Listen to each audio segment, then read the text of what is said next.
Hey guys, how's it going? Today I will be doing an oil change on my 1978 Kawasaki KZ750 Twin. Stay tuned.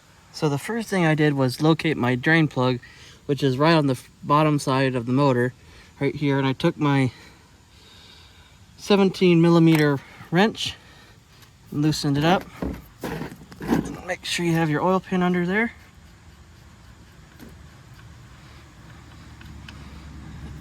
The oil will come right out. Come back when I put the drain plug back in. While I'm waiting for the oil drain, I might just show you the next step of the process, which will be per the owner's manual or service manual instructions, which will be take off the left foot peg so you will be able to access this cover right here, and those two nuts right here will come off with a 14mm socket, just like so. It's really tight right now, so I'll come back when I get that off and probably will put the drain plug back in. Now that the oil is slowed to almost a little dribble, I'm just gonna put the drain bolt back in here and I'm gonna snug it up, so make sure it's tight. So you just wanna make sure you snug it, or else it'll come off later down the road.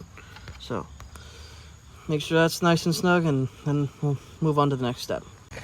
The next step is to take off your shifter lever here, which will be a 10mm bolt right here. And once you loosen that, I don't think you have to take it all the way out, but you might have to. But you want to loosen that so the shift lever will slide off. So then you can access this cover to get this cover off.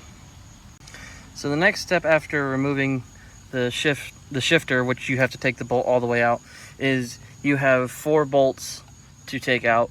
This was missing a bolt before I got it, or when I got it, it was missing this bolt. So there are 4 bolts here, and it is a 5mm Allen wrench. So take the 5mm Allen wrench, remove all these bolts, and you should be able to take off the cover. I'm gonna try and record that once I get these bolts out to show you, because you have to be careful with this seal right here. You want to make sure you don't break it. So try and show you that when I get those bolts out.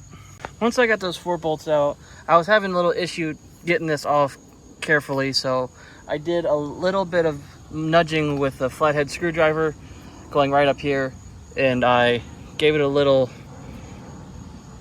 leverage like that, and it loosened up for being on there for so long. And then it'll just take a little bit of wiggling, kind of hard to do with one hand, but you just wiggle it a little bit and it'll just slide right out of there for you. So once you have the cover off, the oil filter will be right here in this canister, and I already drained the oil, so you don't have to take out this little drain bolt. You can if you want to, but I am not. So now we're gonna take a 17mm, put it on that bolt right there and loosen it up, which one-handed is really hard. So I'll come back once I get it loose. Once you loosen the bolt and get it all the way out, this should all come out as one unit.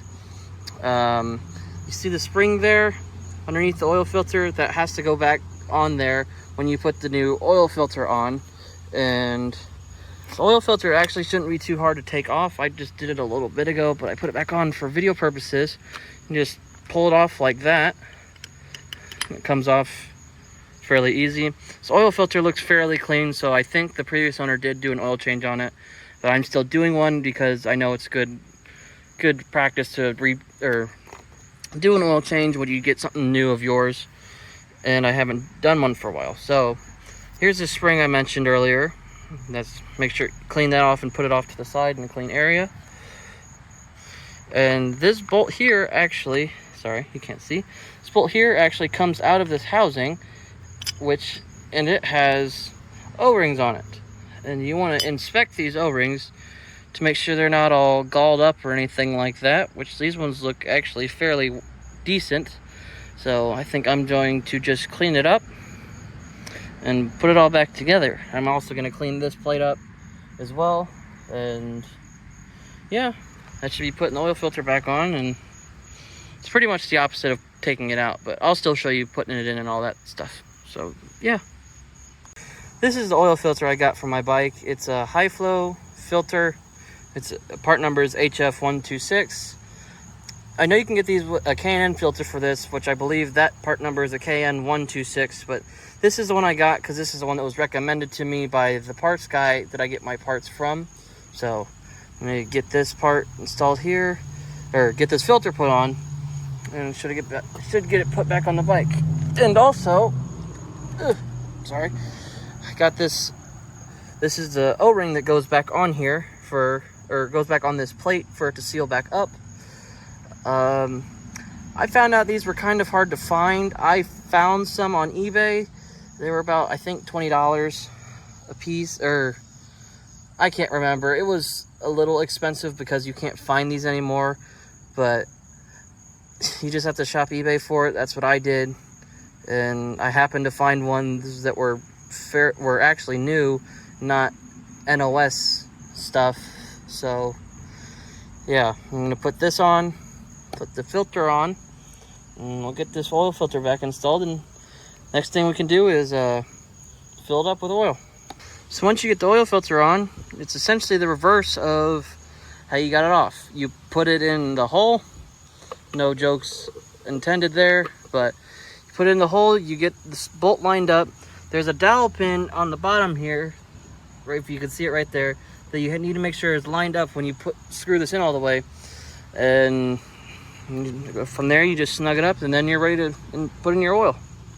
So once you put the oil filter back in and get that snug down, you essentially just do the reverse of taking everything back apart.